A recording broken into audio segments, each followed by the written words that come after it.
Welcome to today's KRM Information Services webinar, What You Need to Know About Using Video in Your Webinars and Webcasts. And it's my pleasure to introduce today's speakers, Neil Cypress and Kurt Makowski.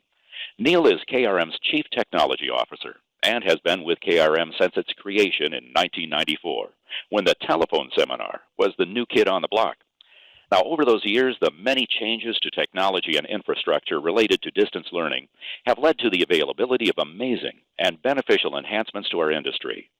Neil continues to lead KRM into the understanding and application of these evolving technologies to the benefit of our clients. Kurt Makowski is one of KRM's moderators and lead video producer.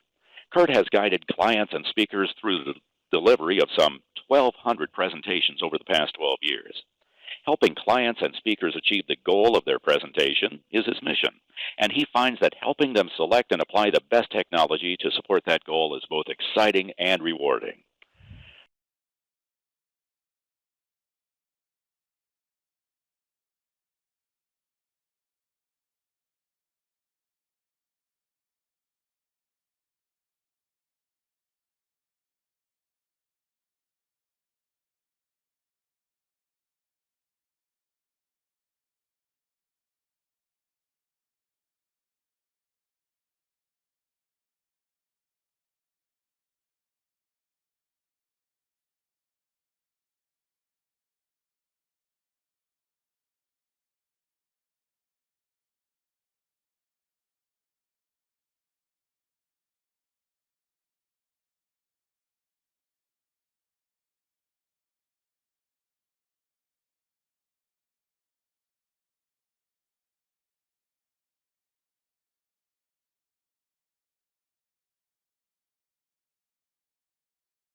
We're going to spend a few moments first defining some of the terms and concepts that in language that are common to video and the way they relate to the webinar in presentations, and more particularly, how they're going to relate to the way you'll use them in your presentations.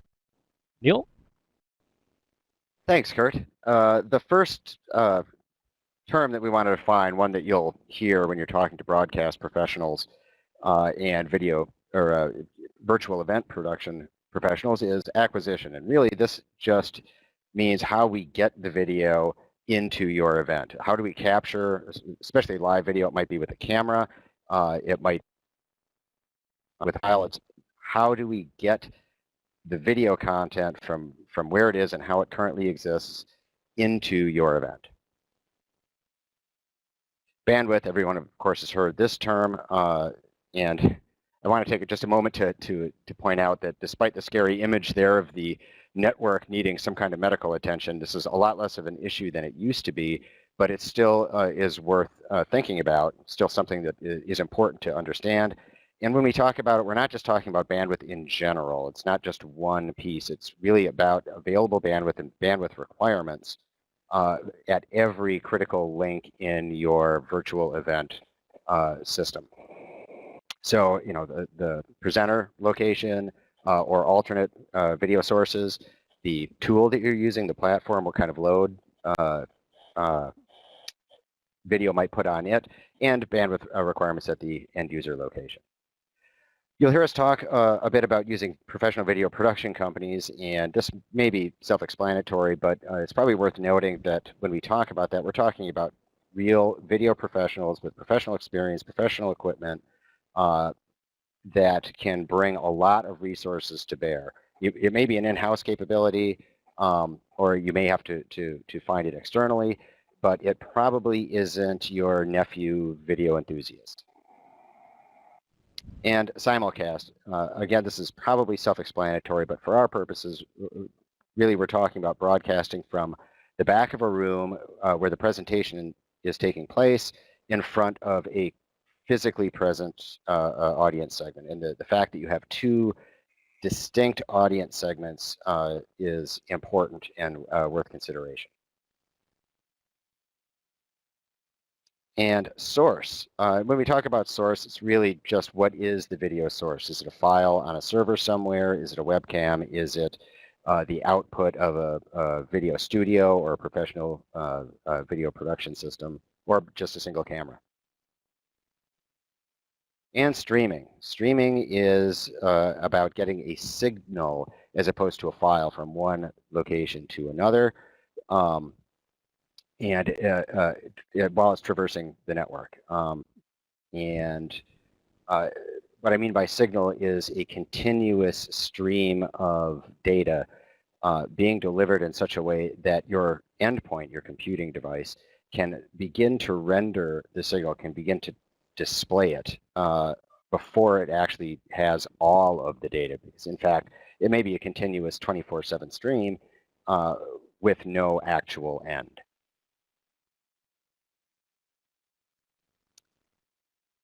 One of the most important things in terms of making decisions about using video in your presentation is fully understanding what it is that you want to have in your presentation, what you want it to do for the presentation, and how it supports your content message. So I'm going to turn it over to Kurt to talk a little bit about that. Thanks, Neil. As you look at the use of video in your presentation, the first and most important thing is how that content is going to help your presenters deliver their message. And content, again, is always the foremost consideration, and it frames everything else. So please keep that in mind as we work our way through these items. With that in mind, let's look at how using video can help. First, it can add engagement. Lets you see the presenters, maybe provide visual cues, and help provide clarity to content. We all know that seeing someone speak will add a lot of different content to what would otherwise just be words coming through the computer. And in our highly interactive world, seeing a speaker or a video clip may help keep the audience focused on a message that is being delivered. It can also really add clarity to the details of the content. It can convey information that isn't easily conveyed in any other way. So for example, we've had videos in events that we've produced that demonstrate the interaction between new guardrail designs and the trucks smashing into them. And this would be difficult to convey using static images and impossible to describe just in speech. But video very quickly, intuitively, and directly communicates this information. It can help reinforce your message. It can add a powerful emotional component to an otherwise technical presentation. We recently had a presentation here that involved a nursing association, and they were discussing the effects of people's stays in an ICU. Apparently staying in ICU has a very complicated effect on a patient, and they covered all the technical details in the front part of the presentation. And after they'd presented all their details, they then shared a video, and it was a exclamation point on the content, and it made a real difference to that presentation. That video was of a person who had spent time in an ICU. She and her husband were in that video, and they were sharing what life was like during and after that stay, and particularly after. And there was a point in that video that she said, "I have had both leukemia and I have been in an ICU. I'll take the leukemia any day." And when she shared that information, the comments coming back from the attendees were amazing. They wanted to know how to get a hold of that video, how they could share it for their patients. There was a lot of emotional tie-in on that simple word, and it made the rest of that presentation extremely powerful. Yeah, that's actually a great use of video. The video can add that emotional impact and some drama, and that's otherwise really hard to get into a typical webcast. Differentiation is also important. We know that everybody really lives in a highly competitive environment, and even if video doesn't or isn't necessary to truly support the message that you're conveying, because it's engaging with your audience and immediately visible, it's a direct experiential artifact of the event, you can use it to help stand out from the crowd. We can use video to show examples. Neil mentioned a couple of those training segments, how to interview, how to effectively engage with customers. We've also seen training situations with related to the fire sprinkler industry. Some of those items showed a building being shaken apart and the result of that on the equipment that was installed within that particular building related to fire suppression. And there is no other way to describe it, but watching it happen and then seeing the result afterward put, again, a real firm message back to those who are watching after hearing the technical details. And to those of us that produce events and plan meetings know that even if you have no prior intention of adding video to your event, sometimes a speaker brings it to you. Either it's a clip in their deck that they really want to share, or they have an expectation that they're going to be on camera. We know that it's important sometimes to keep presenters happy. We've looked at the why. So these are some of the reasons that you can use video, and there certainly are many reasons to do that. Let's take now the next step in the evaluation process. Again, we're taking a look at how do you work this into your presentation. In addition to knowing why, it's also very valuable to know how important that video content is to the delivery of the content message. For our purposes today, we're going to use just 3. The item is critical. Without this content, it absolutely is not going to happen. The presentation cannot take place without the video content that's available or that's needed. Supportive, really nice, but it doesn't have to be there. Perhaps that video that I mentioned from the nursing group, I would call that we could have delivered the information for them just fine, but boy, it sure added a lot afterwards. So supportive, really nice to have, but not really critical. And the last item is nice, but not really necessary. I might call it fluff, a nice feature, but the content can still be delivered without any issue whatsoever. Kurt talked about the degrees of importance that the video content might have to your event, and there's a parallel dimension to that, which is the degree of effort necessary to get that video into your event. And we have likewise broken that into 3, I suppose, obvious tiers. The first being very complex. Lots of moving parts, lots of expertise required, lots of specialized equipment, perhaps. Just a lot of thought, effort, and energy needed to get that video into your event. The next is sort of the middling. It takes some effort, but not an enormous amount. And the third, of course, is that it is almost trivial and doesn't require much effort at all. Next, we're going to take a look at how you use those two pieces of information and start to plot out perhaps a way to analyze that information. On this grid, you'll see on the left-hand side we have the complexity, highly, all the way down to simple, and on the bottom of that graph we have nice but not necessary up to critical to presentation. As you think about the use of that particular video element in your presentation, give some thought to where on this particular item, on this chart, your particular use might apply. And as an example, as I mentioned, the nursing organization, when they did their presentation, I would have to say that one it was a very simple but very supportive item. Very simple to do, didn't take a lot of extra wheel turning or gear crunching to make that happen, and it certainly was very supportive of the material. Another one might be multiple speakers on webcams. We have 2 today. We've done as many 4 or 6 or more. And when you do that, you might be ranking up into somewhere into the moderately complex and not really necessary. If you think about it, if you can still deliver the content, understanding that the video would be great to have, but the necessity changes at that point. But you are adding complexity by adding all those different speakers. And I'll let Neil talk about what would be considered a critical and highly complex type of presentation. Oh, thanks, Kurt.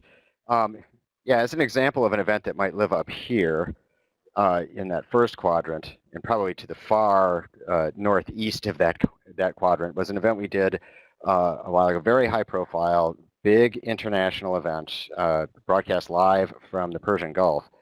The nature of this event was such that there were a lot of big personalities and big brands involved, and because it was part of such a large event, local video production facilities were not available. And we worked with a local staging company, which helped literally build the stage and dress the set, and also helped coordinate all of the necessary visas and custom activities necessary for us to bring production equipment in from Europe.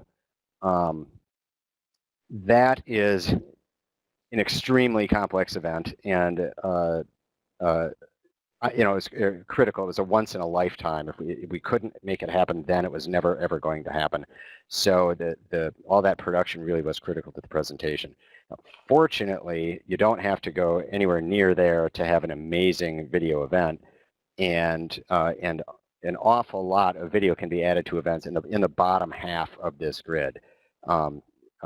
South of moderately complex, and running the gamut, of course, from it's nice but not necessary all the way to we absolutely have to have it. What we really, I think, the big takeaway from this particular grid is that most of your decision making, or the difficult decision making, is likely to take place in that second quadrant, where there's a lot of complexity, a lot of effort required, but it might not actually be that important to the event. Which leads us to think, how do we think about this? How do we use that fairly simple analysis to help us make decision making? And what do you do with the results? Well, everybody on your team needs to understand where your priorities are, and your priorities, of course, will be determined probably by criticality to the content of the event, the message that you're trying to send, the information you're trying to convey. And so it can really help you identify what's really most important to spend effort on, regardless of how much effort that might be, where you want to allocate your resources to get that taken care of, and then share that information out with the rest of your team. The last step in the analysis is reviewing the skill set and the experience level that's required. And there are a couple different ways that you need to be considerate of that. Start with the speakers. How familiar are they with the concept of whatever it is that you're planning to use? And familiar and comfortable are two words that come to mind. They're not necessarily the same word. We've certainly learned that in our experience. And next up, the vendor. The vendor that you're working with needs to be aware of what that need level is that you determine, so that you can make sure they put the resources and time necessary to get what it is that the speakers need to deliver that content. And are you comfortable with that vendor and with them taking some leadership role in helping you make those decisions? And lastly, the producer. That's you. The whole point of this conversation is to help you become more familiar with the idea of making decisions, helping guide your speakers and your vendor through the process of determining what it is that needs to be done to make that message clear to the audience. And as with most things that are successful, planning is critical. You can do all the planning you want, and there's still going to be variables that come up. And the hope of this conversation is that you will be empowered to make sound decisions when you're planning your webinars, and that you'll be able to use that information to deliver the content your membership or your organization needs.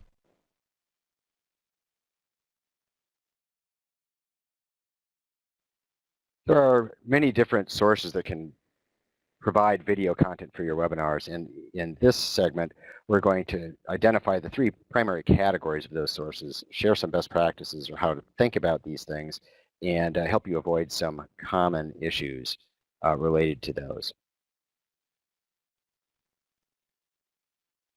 So we've determined that you want video in your event. You've identified presumably some content. It helps to understand the differences between the content types. So the first, we'll call web content sources. These are probably most easily understood as being video content that already exists on the web or could pretty directly make it to the web. It might be something that you already have in the can from your annual conference. It might be a YouTube video that's germane that you want to share. Webcams, probably self-evident since you're watching them now. Everybody, I think, is familiar with the talking head webcam experience. But these are live, real-time video signals streaming to your audience. And we mentioned earlier the professional video production company, or a complex, live video acquisition system that actually presumably is mostly live, but doesn't necessarily need to be so. Professional video production company can mix and match sources, and that's what we're talking about. There is a complex video signal acquisition and production system. So let's take a look at some of those sources that are available, and let's start with the web content source. Think YouTube. Think something that exists out on the internet that everybody can get to. Really important first question you need to consider. Do you have the rights to use that information? Broadcast rights and recording and distribution rights are two different things, and making sure that you have the ability to send that information to others is kind of important. Delivery is probably your next biggest question. And the first of those delivery items that we're going to discuss is a web share. This is where everyone makes individual connections to that content. That can have a lot of variable based on the size of the event and where you're pointing everyone. YouTube is certainly designed to handle a large load of connections all at one time. And there have been successful uses of that. If the content you're trying to share exists only on your organization or association server, and you are now trying to drive several hundred people into that location, you might want to talk to your IT department. They may have a different opinion about whether or not that's going to be a good idea. But knowing those things in advance, and again, having some conversation about, and also knowing how important items are, helps you make those decisions. There can be some synchronization issues in that delivery. Everyone isn't going to see that content all at the same time, but it's probably going to be close enough that it shouldn't really cause any big problems. Screen share is the look over my shoulder way of sharing information into webinars or webcasts or other types of virtual events. It's you see everything that's on my computer, and I could certainly call up a video and play it on my computer and use that mechanism to share it out to you. That tends to not work so well because it's very difficult to get full motion, high resolution video out that way. Most of those systems really were designed to share applications and not necessarily in the most fluid of all possible ways. An alternate source, depending on the tool that you're using, is to get your hands on the file, on the video content itself, and put it directly into the tool. A lot of different tools have this capability. You simply preload it prior to your event, and it's there in a library or in a collection of additional resources that you can then call up and trigger playback for all of your attendees. And again, that depends on the tool. If your tool has it, you should learn how it works and learn what its behaviors and idiosyncrasies are, because it very likely has some. Format considerations. Particularly if you're going to take a file and load it up into a tool, but also if you have a file that's in the can, it's maybe not ready yet for the web or for streaming. There's a lot of different formats out there, and your tool probably only accepts a few. There's a small set of file types and formats, encoding technologies that are appropriate for web streaming to large audiences. You should talk to a partner or your vendor and find out what form that file needs to take or that content needs to take in order for you to share it, and what might be necessary for you to get it from the shape that it's in to the shape that it is necessary. Neil, before we move on to the next part, and you can leave the slide just as it is, a quick question or just for a clarification point. When you refer to the tool that you're using, could you give us some examples of that so that we perhaps can frame that a little bit for our audience? Well, the tool that we're using here today is a tool from Omnovia. I think everybody's familiar with WebEx by Cisco. those are the platforms that Great. that I'm referring to. All right, thanks much. In our experience with webcams, they certainly can provide that level of engagement. Obviously, we're using them here today, and there's lots of good reasons to use it, but here's some considerations that you need to make. Maximizing speaker comfort. This might mean additional technical calls. It might mean checking out equipment. It might mean even acquiring equipment in some cases. While it might be possible to bring someone into a webinar with a camera that has never done it before, that can be stressful for your presenter. And again, if you're worried about getting the content delivered, put that into perspective and help them and help yourself and the organization make decisions about what's going to be best. And another next item might be planning some camera choreography. You're seeing some examples of that today. There was some conversations on our end here about who was speaking when and making sure that you as an audience didn't have to just look at the same thing all the time. So hopefully you're seeing some of the examples of camera choreography, even the fact maybe it's present or not when you start. Those things need to be discussed, and that, again, can add some time, so make sure your speaker is aware of those conversations so that they can help with that process as well. System resources, running cameras through computers, all bundling information and sending it on to a center point and distributing it to everybody who's attending. That can take some heavy processing. And I can tell you the system I'm using right now, I'm noticing that the table is very warm. This computer is working pretty hard to make sure it's sending all that information. And that's an example of a conversation you need to have with your presenters.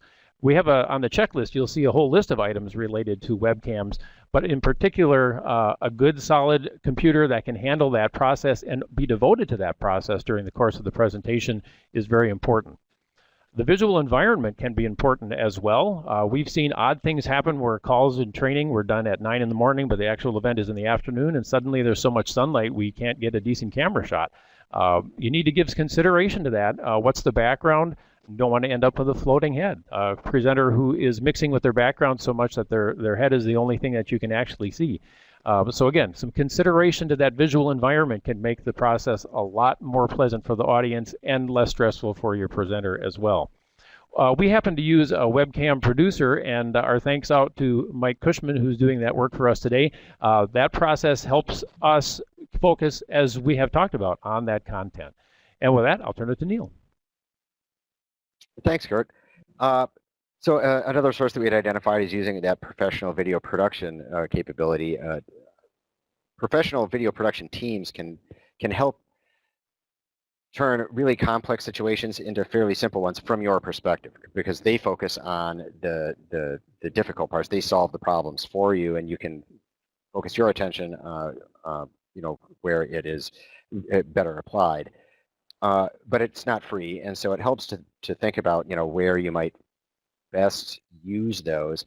Simulcasts are ripe for this, because while it's certainly possible to put a single consumer level camera on a tripod in the back of the room and just broadcast the output of that camera, which never moves and is, you know, always has a wide shot, you can certainly do that. But if you want to have close-ups and camera moves, if you have a speaker that walks around a lot and you want you know, to stay close and tight on that particular speaker, you're going to want a cameraman. If you want a second camera to cut to cover bad moves or difficult moves, now you'll need a video switch, and video production teams can easily deploy systems like that for you. Simulcasts are really a great opportunity to go beyond the typical single camera in the back of the room, using a video production team, not having to worry about really the complexity of it.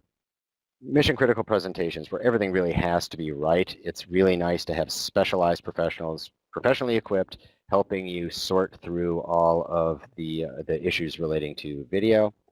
And similarly, high exposure events where your brand is at stake, or a high profile personage, their personal reputation seems to be at stake, or needs to avoid embarrassment. Again, having professionals help you think through and deal with the various segments in signal acquisition and encoding and transport to your end users can remove a lot of anxiety and a lot of fragility from your system. I do want to spend a couple of minutes talking about bandwidth, firewalls, and mobile devices. It's not all about, of course, signal acquisition and processing. You have to get it to your end users. Fortunately, as I mentioned earlier, bandwidth and firewall considerations are much less an issue than they were even just a couple of years ago. But we really do need to think through the impact that they might have. So it's very important to understand the tools that you're using, the requirements that they have, the impact of various source types. Are using a webcam versus you want high definition fully switched video. They might take or have different bandwidth requirements. You need to understand what those are based on what it is that you're trying to do. End user network limitations is what most people think about when they think about bandwidth problems, is that end user getting buffering or simply not being able to access the content due to a firewall issue. Again, this is a lot less of an issue. We hardly encounter this at all, but there are some audience constituency types out there that might be more susceptible to this than the general public. If you have an audience like that, it's worth spending a little bit more time coming to understand what those limitations are and exploring ways to either circumvent them or mitigate them or provide assistance to get through them. I mentioned firewalls are less problematic than they are in the past. Moving on to mobile, everybody has to support mobile. Pretty much everybody does. The question really is more about how. And again, it's important to understand the tool that you're using, the platform that you're using, what that tool's mobile strategy is, and what experience that provides to your end user. Do they need to take a download? And if they do, what is that download and installation experience like, particularly if they're doing that at the moment of joining the event, because we know that lots of our participants do that. Is the user experience limited in some way? A lot of the tools out there, their mobile applications support most of the feature set, but not all. It's important to know that if they don't support all, what are the features not supported? How critical are those to the event? And what experience will your mobile users really have?